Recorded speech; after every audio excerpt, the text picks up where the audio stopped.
যা ইচ্ছা তাই করতে পারে। এই যে অশ্লীলতার প্রমোটিংটা চলছে, এটাকে পারিবারিকভাবে বন্ধ করতে হবে।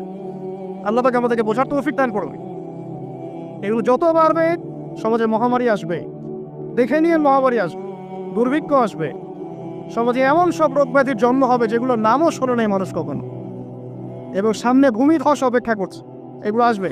যাই হোক, ওই মহিলা, যে ব্যক্তি একজন যৌনকর্মী ছিল, বা যেটা আমরা বলি ব্যভিচারিণী মহিলা ছিল, একটা কুকুরকে দেখেছে সে পানি পান করার জন্য তৃষ্ণার্ত, সে এটাতে মায়া করে দয়া করে তার মোজাটাকে নামিয়ে এই কূপ থেকে পানি উঠিয়ে কুকুরকে পান করিয়েছে।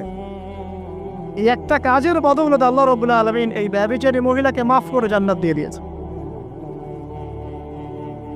হাদিসে এটাও এসেছে, নবী সাল্লাল্লাহু আলাইহি ওয়াসাল্লাম বলেছেন, ইরহামু মান ফিল আরদ, তোমরা সবাই জমিনবাসীর প্রতি রহম করো।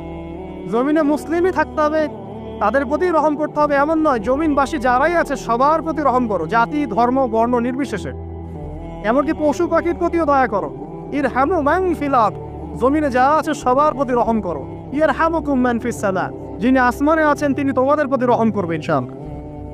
অনেকেই আপনাকে চোখ দিয়ে রেপ করেছে, আপনি বুঝতেই পারেন নাই। তো এই 25 ইয়ার্স আমরা অনেক কিছুই করেছি, অনেক কিছুই করি নাই। এখন একটু আজকে সাদা একটা কাগজ নিয়ে আমরা একটা হিসেব করব যে আমরা 25 বছরে কি কি করেছি, কি কি করি নাই, কি কি পাপ করেছি, কি কি করি নাই, কি কি পুণ্য করেছি, কি কি করি নাই।